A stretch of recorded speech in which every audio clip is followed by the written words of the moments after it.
There is no one right way to launch a podcast, and that is definitely showcased in today's episode.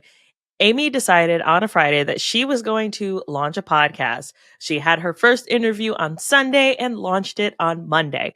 While this is not something that I would personally do, I loved being able to talk through this process and also dig into this idea that you have to do what is right for you. And if launching a podcast over the weekend, because you are just feeling this pull and this tug to do so, is what works for you, then that's awesome.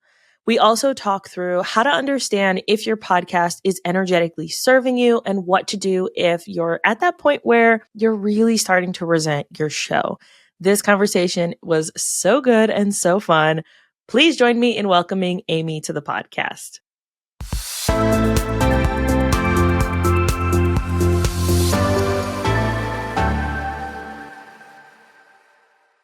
Hello, Amy. I am so excited to have this conversation with you today. If you could start by telling everyone who you are, what you do, and about your podcast.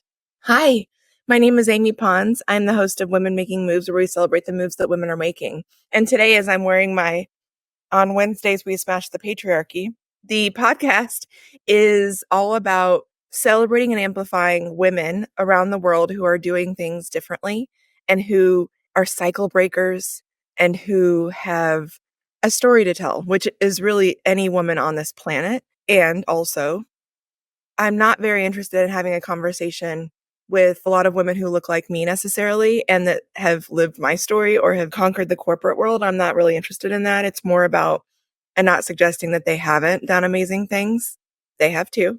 It's just this focus is specifically for women who are doing things differently, thinking a thought they were not taught, and presenting in the world, creating the change, the new paradigm, as I like to call it, which is how I consider it as the divine feminine is being ushered back in after thousands of years of being exiled. We've only been operating in the masculine that has now become toxic, which is only about the structure, money, order, etc.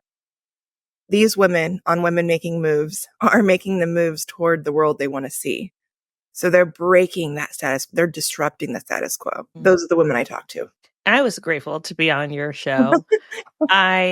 I love this, and I feel like we're now in a space, and maybe this is just from being in the online space for so many years, but I feel like we're at a point, maybe it's societally, maybe it's the online space, I don't know, where we're sick of the cycle of just, I hear from my friends who hear from their friends, and then it comes back to me, and it's just like this circle of information that is only one-sided, right?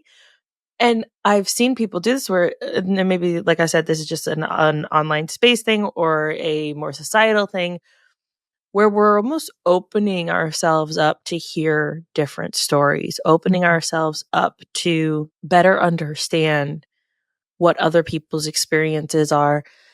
And I was talking to someone recently, I was on a podcast talking about books and how much I love books and how important it is to diversify our shelves and diversify the reading that we're doing and actually have a goal of a percentage of the books we read in a year that are diverse voices, that are people that don't look or sound like us.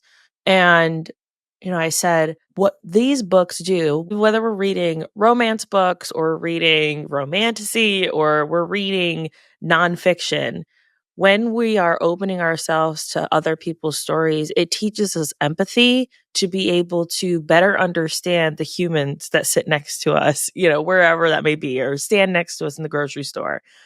And I think that that is so important. And so the fact that you're having that space for people who don't look like you or sound like you or have your experiences, I think it's so important and so necessary. And so where did this idea kind of come from for the podcast of like, all right, these are the types of people I want to talk to, and this is the kind of conversations I want to have? Fun question. So when I was a kid, 8, 9, 10 years old, I used to, I'm going to say words that some generations will have no idea what these are. Google it. I would take out my boombox and put in a cassette tape, and I would hit record, and I'd be on Amy's radio show. Welcome to Amy's radio show. We're here with, and I would do that. That was like part of my play when I was a kid. And I was like, that was fun. And when podcasts became a thing, the very first podcast that I became obsessed with, probably, I mean, this was probably a decade ago. I don't even know when podcasts became a thing, but it was Serial, the true crime podcast, the first season, the very first season. I didn't listen to the other ones, but the first season just captivated me and I was obsessed. That was the first one. And then after that, I created a few fun podcasts under pseudonyms. I'm not going to say them right now, to protect my co-hosts that did not want to be out there in the world, but they were we were in the very first podcast that I created with a co-host was we were two corporate ladies that had really kind of fun, I don't know, spinster stories as that were. We would just talk about like these things that we wouldn't maybe want anyone in our conservative corporate worlds to know about us. So we went under a pseudonym and everything like that. It was such a fun podcast. And then after that, I created another one for another friend. And that one is still up and running today. I was a co-host for a little bit. And I realized after those two, I'm like, you know what? I kind of want full creative control. I want to be able to say all the things that I want to say and I want to do all the things I want to do. I am a healer and a warrior. And those two coming together is a really unique space where my vibe is I want to burn everything the fuck down because every system in US is rooted in patriarchy, white supremacy, colonialism, and capitalism. I want to burn everything the fuck down and get everyone out safely. Even the ones that are perpetuating it. I want everyone to go. So that's my healer and warrior energies. And I wanted a place where I could amplify that because in my day job as a coach, I'm here for the person in front of me. I follow your energy. I'm reading your energy. We go into your roadmap. So that's not a space where I amplify that. It's not about me. And then in my work with workplace psychological safety, yeah, I can be a warrior there. And I really am in a lot of places, but it's also a lot of, again, hearing a lot of really tough stories and supporting all of those that have experienced workplace abuse. So when on a Friday afternoon a year ago, I somehow realized that in 2 days it was menstrual hygiene day, and I'll visit that in a minute. And I was like, oh, what if I launched a podcast this weekend? And what if my first guest was a woman that is like a menstrual health expert?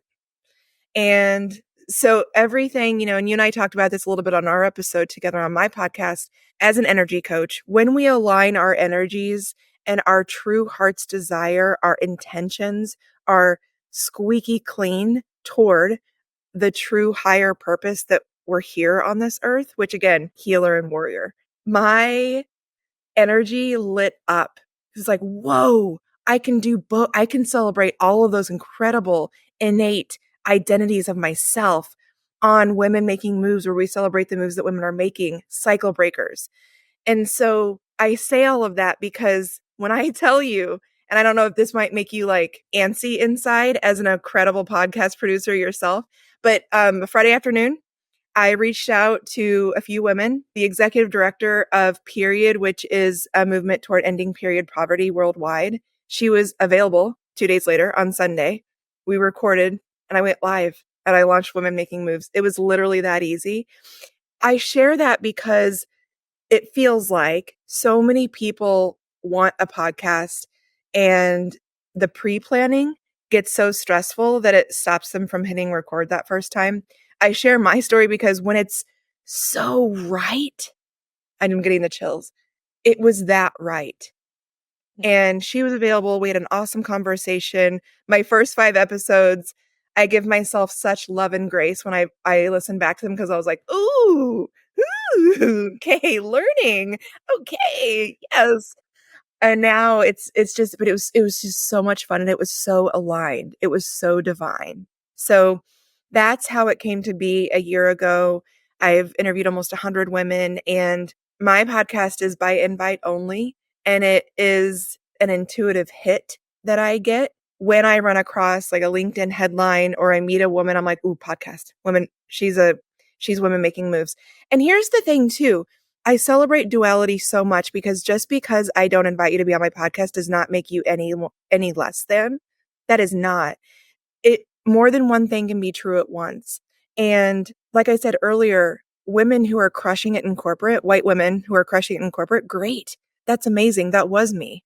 I want to hear different types of stories because I did grow up in a town where there was no diversity whatsoever and everybody looked like me. And I simply want to be on the forefront of all humans. And historically, this world has only been designed for people that look like me and more specifically white men. So that's the long and short of it, of how I got here with women making moves. I love that so much.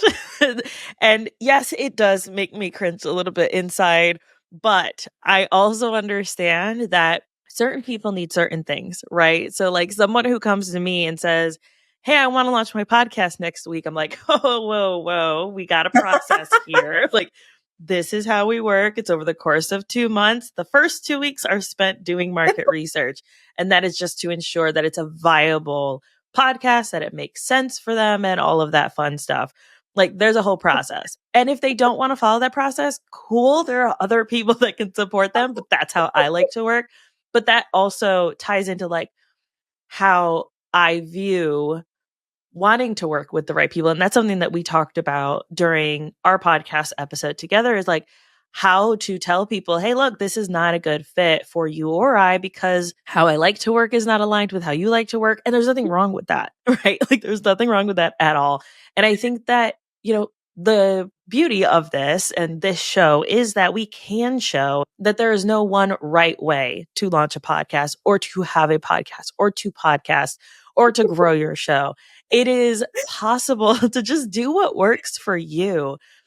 I just keep laughing because genuinely you would have said no, thank you. Yes. And that's When I okay. said, Alicia, I'm gonna launch in 2 days. Hard no, hard no. And I had done, none of the pre stuff. It was literally just sitting down and saying, what do I want to do? I want to talk to great women. Cool. Let's go. I think the favorite part, and so thank you for acknowledging that. I just kept laughing because I'm like, yeah, it would have been an absolute hard no. So, but it's possible. I am evidence. I'm physical evidence that without any preparation or planning, you can launch in a day. You can. Like, there's literally nothing stopping you. Not even a day. Like, you could hit record anytime as long as you have a guest that's consented to being recorded and things like that. Well, that Yeah. whole thing.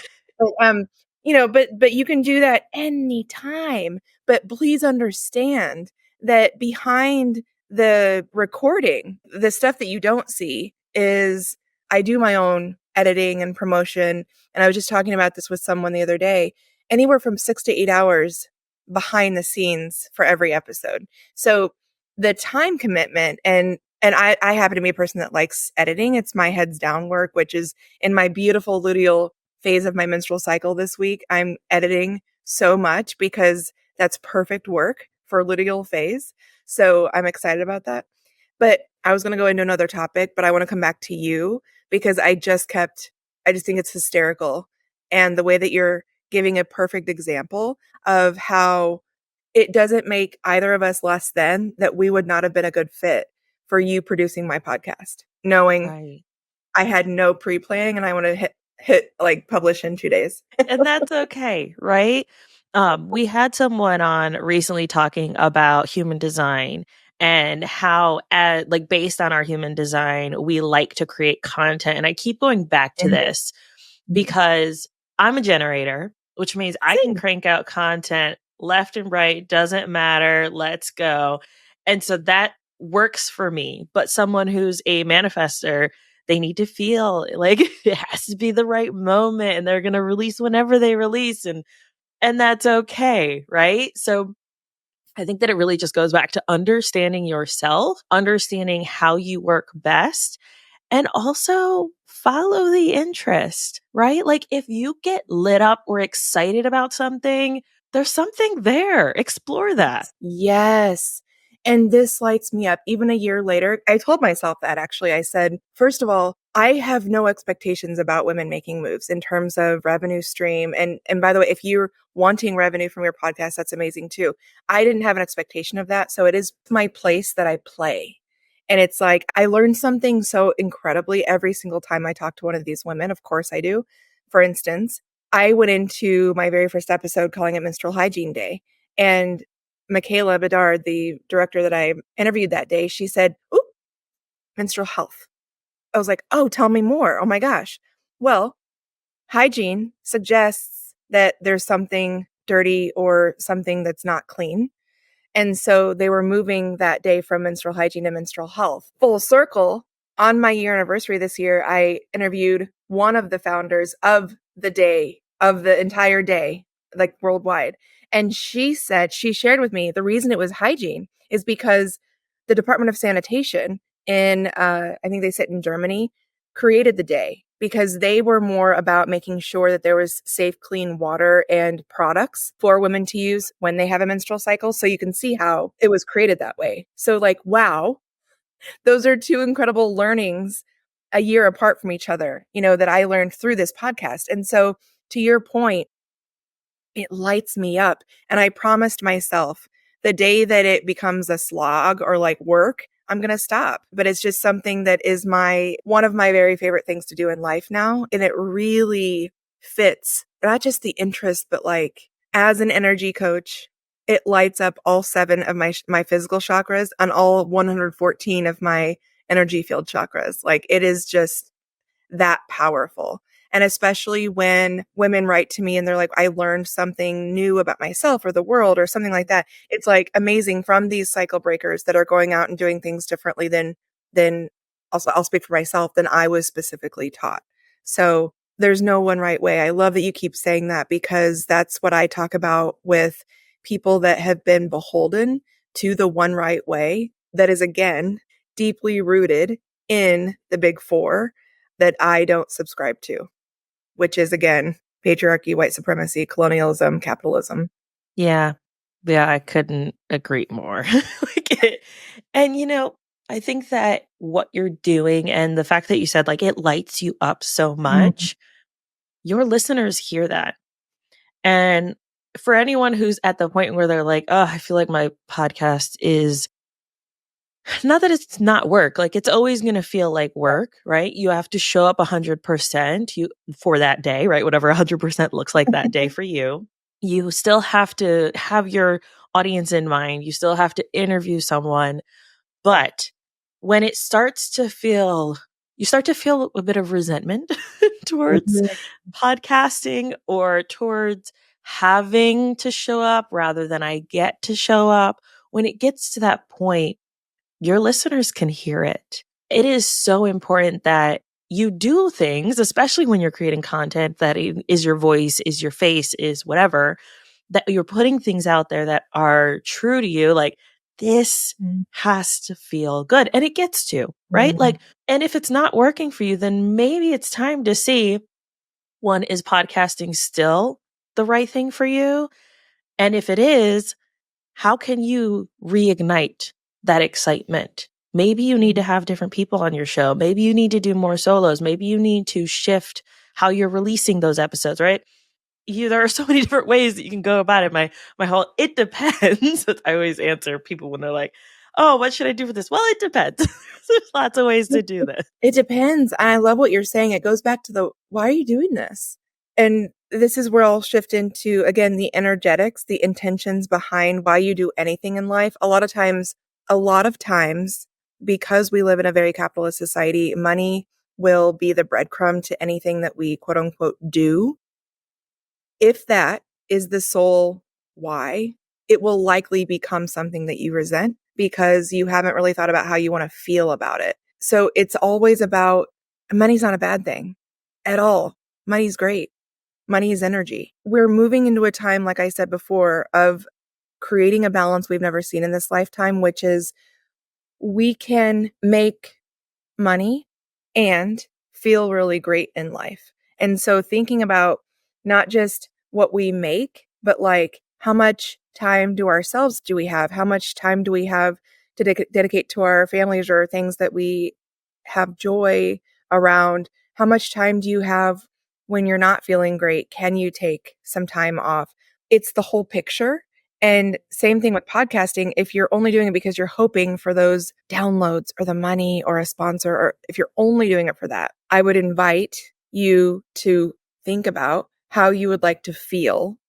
And if podcasting is the slog in the hopes of making the money, one, I hate to tell you, the money's going to get further away because you're only doing it for that reason. Your energy isn't balanced toward it. And two, if it doesn't bring you joy, give yourself permission to set it down or to revamp it. Like Alicia, like you're saying, we feel beholden once we put effort into something. No, I think it's so important. And I think that you make a great point. Like, you have to make sure that the energetic exchange between you and what you're creating is aligned. And I really do think that it goes back to your values. What are your values? Where do you want to be spending your time? Where do you want to be spending your effort? And I recently had a conversation with my oldest. He's going to be 10 soon. And he was like, well, you could do this and you could make millions of dollars and you could have a huge YouTube channel like this other person we were talking about. And I was like, I don't really want to do that though. Mm. And he was like, well, why not? You could make tons of money. And I'm like, we make decent money right now. And I don't want to have my face plastered everywhere. I don't want to have hundreds of thousands of people looking at me. I love what I do. I like being able to stand behind the scenes and amplifying other voices. That is what lights me up. That's what makes me excited. And he was like, I don't get it. Like very like kid, Well, right? and I think the fame and money is something that I'm surprised as Gen Alpha that he was, but he's coming up in that time that's the way it is. Whereas like fame and money for me as an elder millennial was like actors or something, you know. And I love what you're saying. Do you want that? Because there's nothing wrong with wanting that, and there's nothing wrong with if you're in your core values, you know that you're supposed to be famous and have a lot of money. Great, that's awesome. The energetics, the intentions behind it, as you're saying. When you get to a place where I want to be that because of X, if the energy is a little bit wobbly, which is I want the things that come along with fame and money, your energy might be a little bit wobbly. I Yeah. got freaked out because someone actually recognized me recently from my podcast, and they're like, "You're Amy Pons." I'm like, "What's up?" And mind you, mine is audio only, but they heard my name and they're like, "You're Amy Pons." And I was like, "Whoa." Because Why are it you doesn't. using my government name? No, and like we had an amazing conversation. It was an awesome meet, but I was like, it didn't occur to me that someone would know of me out in the wild. Because when you're in this space, and especially mine is audio only, so it doesn't feel like I'm out there really. It doesn't feel like that. So I was just like, I was literally shook. How do you know me? Who's watching me? What's going on? And she was like, "No, I love your podcast." And she was like, "So many people have told me about you and like the work that you do." And I was like, "What? What?" The That's notoriety was like really shocking. That is incredible. That's the celebrity effect that happens with podcasting. There's just something about when you're in someone's ear while they're going about their daily tasks Mm. that puts you at a different level. That's very interesting. Oh, I have a yeah. client that she has someone local to her that kind of freaks out, gets starry eyed every time that they see her. And she's like, I'm just the normal person. So yeah, it happens. Yeah, but when you said when we're in their ear doing innocuous tasks, that's actually pretty intimate. Yeah. So no wonder that you feel connected, you feel drawn, and it didn't make me feel uncomfortable. I was just shocked. It was just shock. I don't know what I would do if someone was like looked at me starry-eyed or like a celebrity. Like I wouldn't understand that necessarily, but it's kudos to you if you think I'm a celebrity, great, and I will talk to you like a normal person. Yes. Right. That's the important part, right? Is that how we show up on our podcast, how we're showing up on our content is the same way that we are in person, that when someone meets us, it's still the same. Same energy, same vibe. Yeah. It's all that's just who we are. And so giving that personality, I think, is so important. But it creates a very intimate interaction with the listeners that we don't always because we feel like we're talking into the void or, into the abyss, we don't always realize how connected we are to the people that we're talking to. This has been so much fun. If you could tell everyone where they can go and listen to you, get to know you, find out more about the work you do, where can they go? Thanks, Alicia. Thank you for being a gracious host and friend. I'm going to call you my friend now. You can visit me at unlockthemagic.org. That is my website that houses all things Amy and Unlock the Magic and Women Making Moves. You can find Women Making Moves on any podcast platform, including YouTube. And please give us a follow on Instagram, Women Making Moves. That's where I publish all the episodes, and the amazing women are lined up right there. When you open the page, Alicia was just spotlighted as the May recap. And I encourage you to think a thought you were not taught. And whether it be from my podcasting perspective or my coaching, I am guiding humanity toward their unique brilliance that for whatever reason may have been conditioned or programmed out. And we walk a bridge of how to embrace that and walk that while the world is catching up and deconstructing all these systems that are outdated, don't serve us, and things are shifting. Please trust yourself more than anything else in the world. Your voice is the one that matters the most first. No matter who it is that loves you, that you love, your voice first. Hold on tight. The tides are shifting. We're all out here making the moves. Trust yourself. That is so beautiful. Thank you so much, Amy. I appreciate you and for being my friend. I absolutely love connecting with you. And we'll make sure that we have all of those links in the show notes. And that way people can find you easily if they're doing other things while they're listening. We've got those links for them. I launched a passion project. Fun fact, I'm a manifesting generator. So both. I launched an Etsy store with all these fun little sayings. A lot of my clients will mirror back to me things that I say during our coachings. And I opened a store with merchandise that has all of those, and they're like kind of really fun, like with love and light, fuck all the way off. Someone was like, Amy, is that squeaky clean energy? I was like, yeah, because it's funny. Funny is clean, whatever. Anyway, the Etsy store is Unlock the Magic LLC. So give it a look if you feel called. Yes, for sure. And that quote sounds fantastic. Thank you so much, Amy. Thanks, Alicia.